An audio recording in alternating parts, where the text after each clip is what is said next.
Welcome once again to the J Lowe Artist YouTube channel. Thanks for joining me on this artistic journey. And today we'll be working with colored pencils.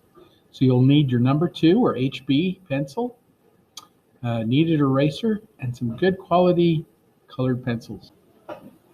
When you're dealing with warm and cool colors, remember that the color board that you place, or the paper that we've got here, we're going to utilize that color to our advantage.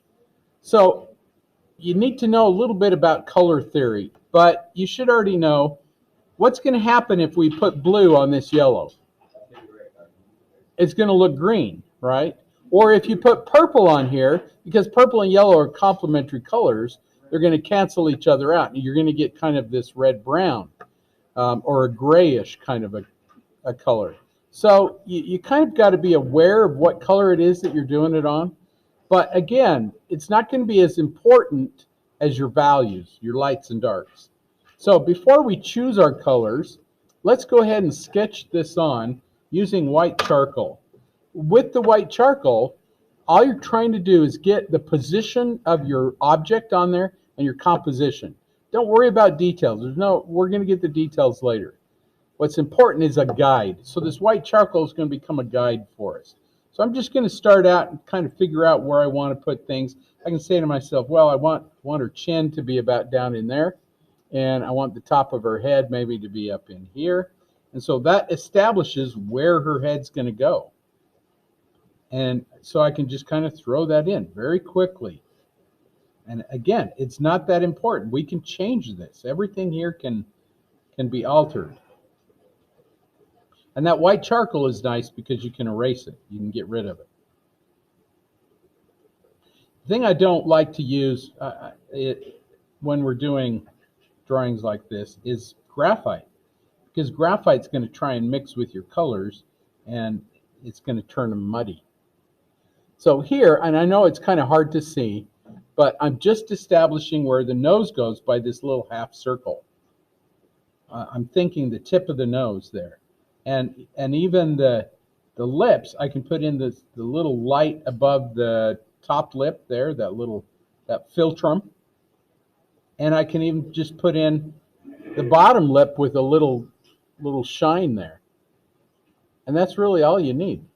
We'll get the rest of it later. Just figure out where everything's going to go. It's a guideline. Kind of like the Pirate's Code. It's a guideline.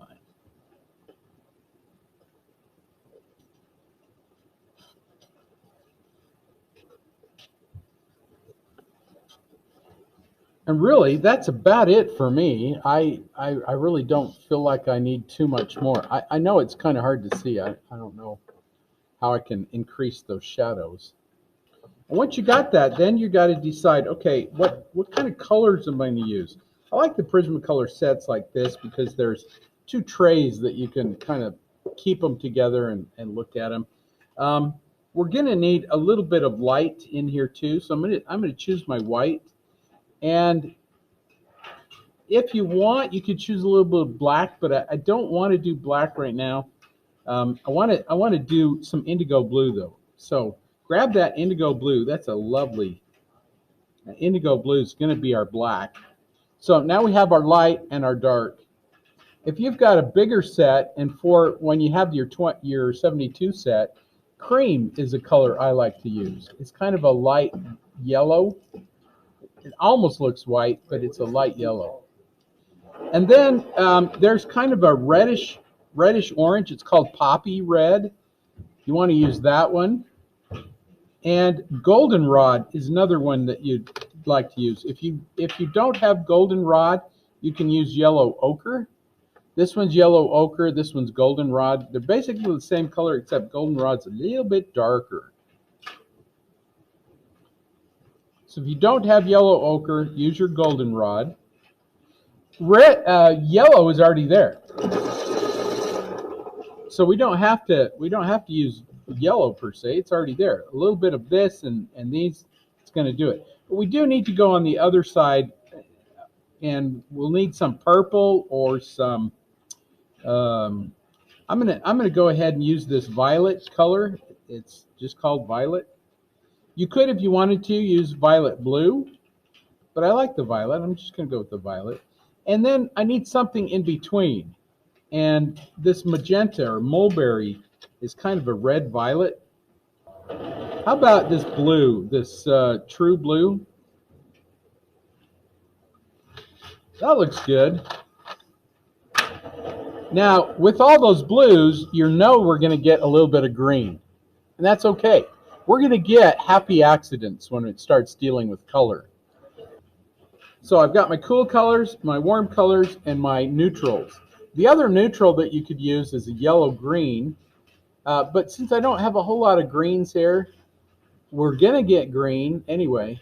But these are your blues and reds. And so I'm going to do the in-between, which is that mulberry. I don't want to go extremely dark, so I'm not going to do the indigo, but I am going to do the violet. So I'm just going to start out everything with this violet. Violet and yellow are complementary colors, so when you mix them, they're going to cancel each other out. This violet's not going to look violet. You just don't expect it to look violet. I'm going to start out and get the darkest areas that I can see. And so you can start wherever you want to start. I'm just going to start up here with the forehead. I'm just going to throw in, and notice that I'm using the side of my pencil like this. I'm just going to throw in some shapes of light and dark.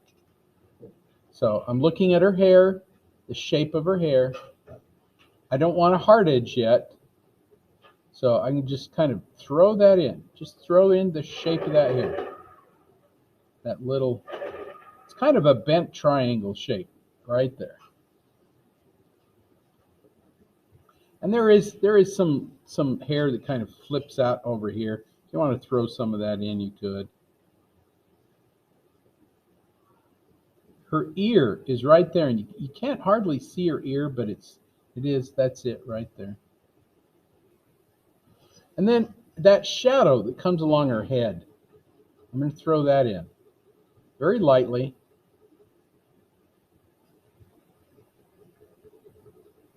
Across the eye, under the eyebrow. Just look at the shapes of those shadows. And if it's not perfect, that's okay.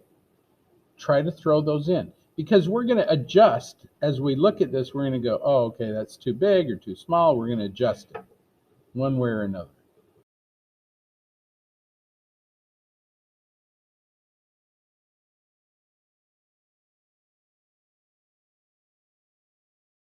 There's her mouth. It's just this little triangular shape.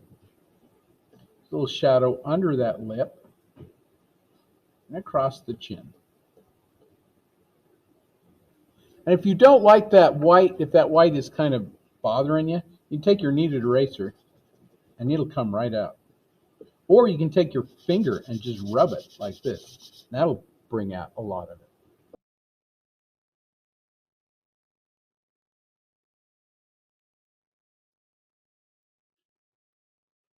Here's the shadow across her neck, down her shoulder. Just look at the space between her chin and her shoulder and try to get that about right. Again, we can adjust this. We can make it bigger or smaller.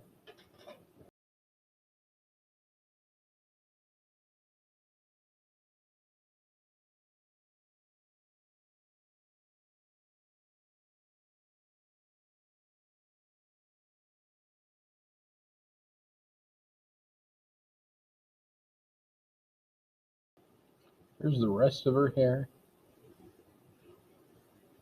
I'm not worried about anything here, just the shapes of those darks.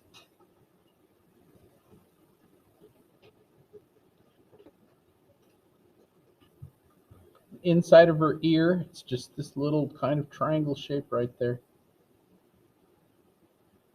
And don't worry about even the outside edges. You know, we don't draw lines around things. We'll just let them happen. They just kind of happen. Here's her other shoulder. Throw that in there. You see how that purple looks kind of muted, brownish purple? It's because that yellow is reacting to it.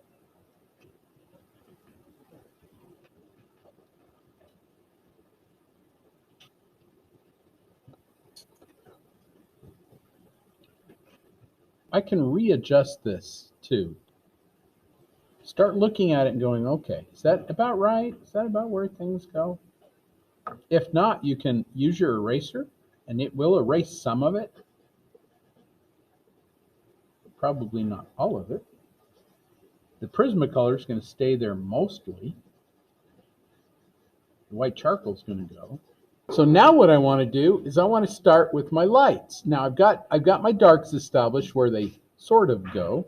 I mean, it's not perfect, but I'm going to start out with some of my light. I'm just going to say, well, okay, I can see like where that little highlight is on her nose and light across her eyes.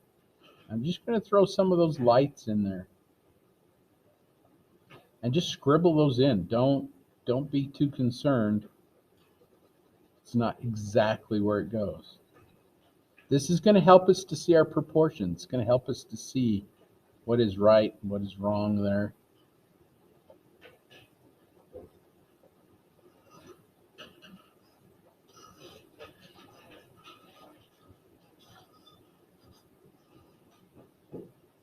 And you want to kind of work as fast as you can. Just because, number one, we don't have a lot of time. Number two, you actually draw better if you push yourself.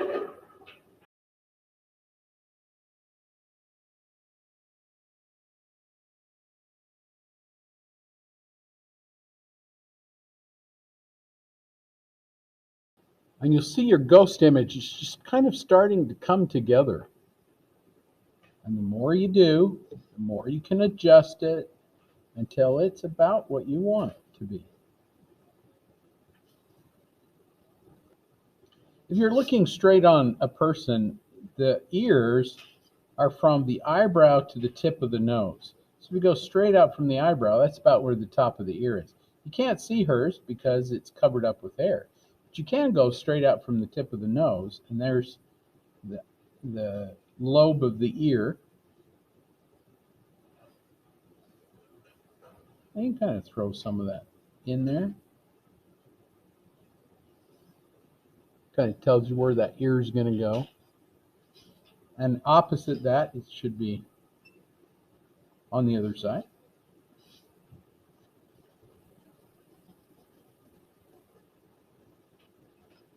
You don't have a lot of time too. Like if you're drawing somebody from life and they're sitting across from you, or they're on the bus or something, you don't have a lot of time.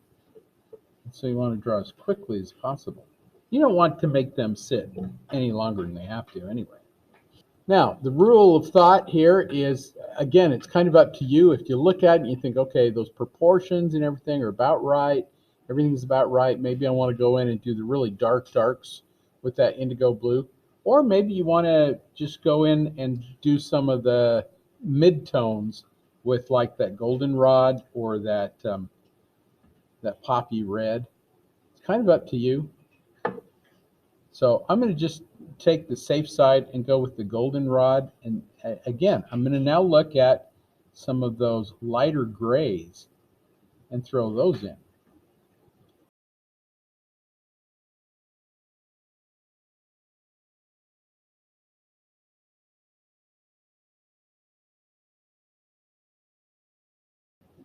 I can go over the purple a little bit too, if I want to.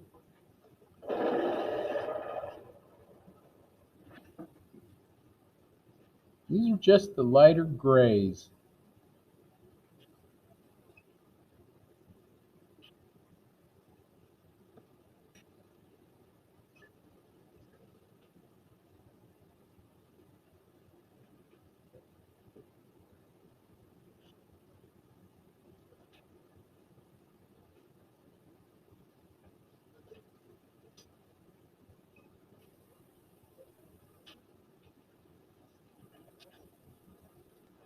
What's really going to help this, what's going to make it pop, is your contrast. Dark darks and light lights. So we've already got our lights in there. Now maybe some contrast. I'm gonna hit just a little bit of this red in between the purple and the yellow I just put in there. I do a little bit of this red.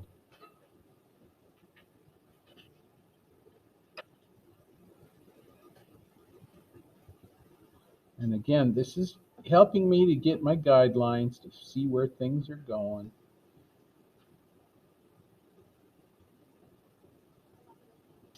This is where it's a little darker gray.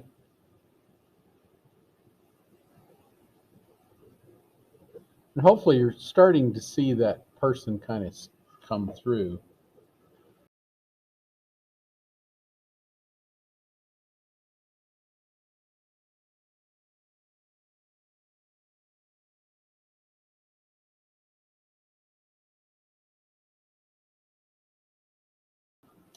So now my indigo blue, and this is I'm going to switch up to this position because I'm really going to try to grind it in there. Anything that is really dark, I'm going to start putting into it. So it doesn't matter where you start. I always like starting with the eyes.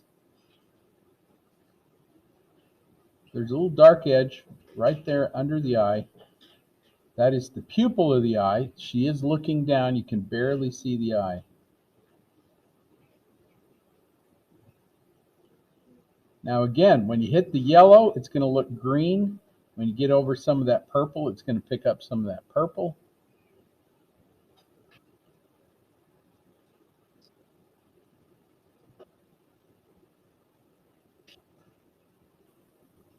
You can use your pressure to go darker or lighter.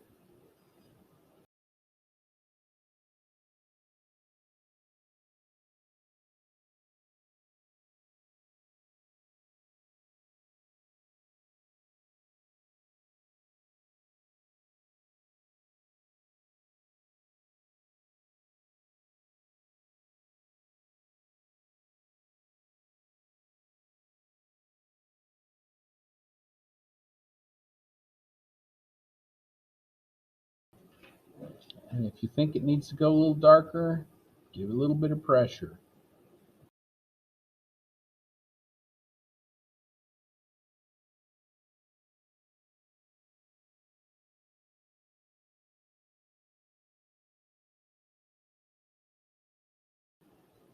There's the coarse shadow down her nose. Add a little bit of pressure to it, you got it.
So as I draw, I'm just adjusting, making it bigger or smaller.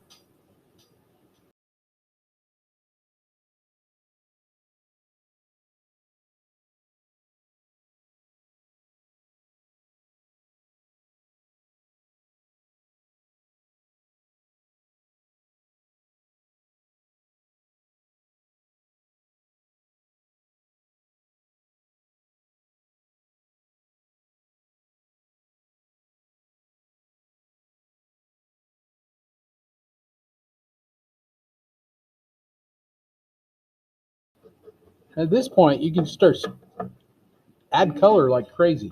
This magenta is a wonderful color to add into the shadows. You can go over the blue, over the gray. whatever color that is that's with the yellow and the purple, and it'll just warm it right up. Gives it a nice reflected light. That light blue there might even be a good reflected light into it too. You can try that out.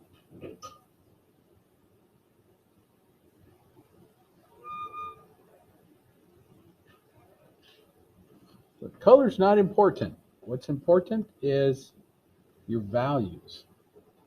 Try to keep them as dark and light as you feel like you need them. This is that magenta still. It really is going to do a lot for your shadows and your light too, because you can hit it almost a little bit into that light, because over that yellow it's going to turn kind of a red.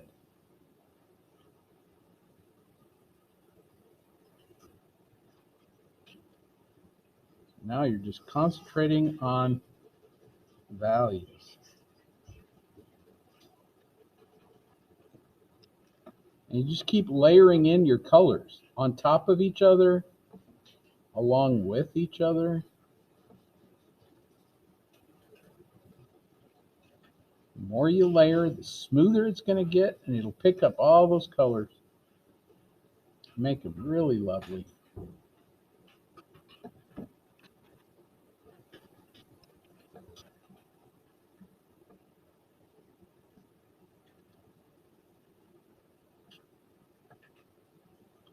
I want my shadows to be a little more on the purple side, so I'm going to go back over them with the purple. And because it's going over the top of that indigo, it's probably going to hold its purpleness a little bit more than it did over the yellow.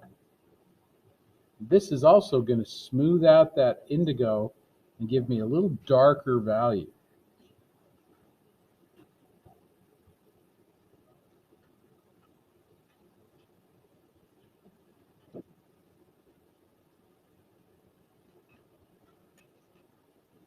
You can take this as far as you want it to go. If you want to be very photographic with it, you can.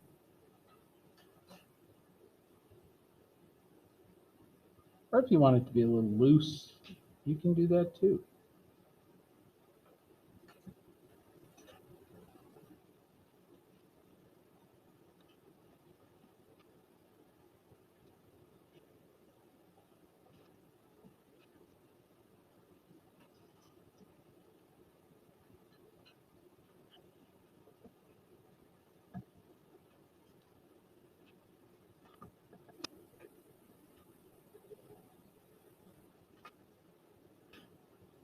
Yellow and purple are complementary colors because they're opposites on the color wheel. Their light waves are opposite. And we're utilizing that to our advantage here. That makes the yellow pop, makes the purple look good, and it also kind of blends them together. Gives them kind of a neutral.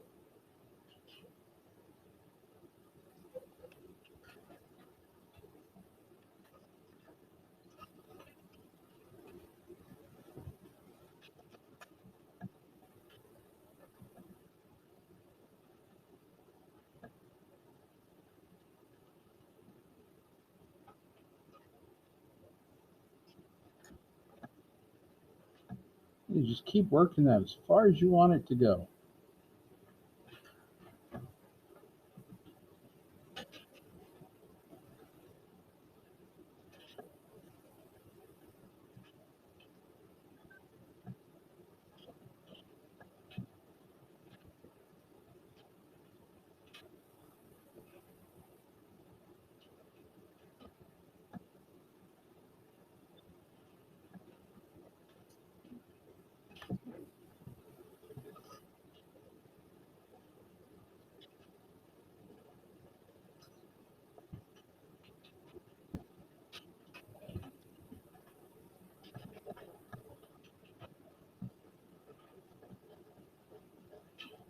When you're doing hair, you just start with the dark areas and give them flips towards the light, leave the light out, and then start in the middle and flip towards the light, and you got it. There's hair.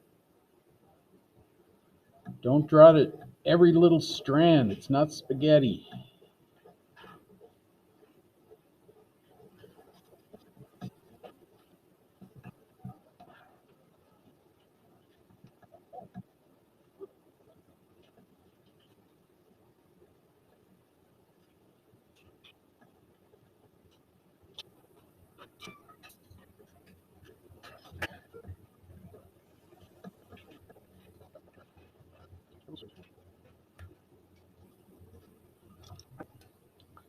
I'm going to use a little bit more of this red in there. I really like this red.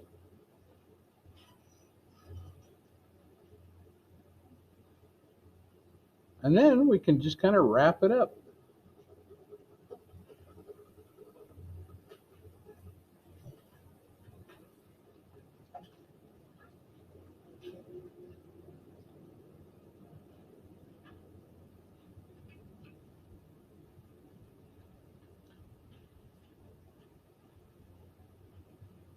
The camera, it's not quite sure what to do with all that color.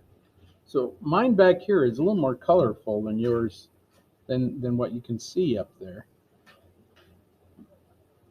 Again, I think the camera's like, what do I do with all that color?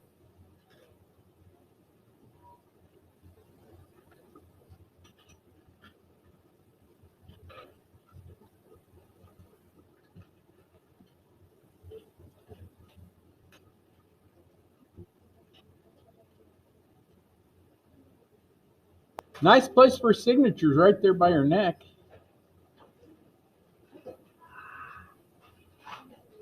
Thanks for drawing with me. Thanks for the practice we had. And hopefully you had fun.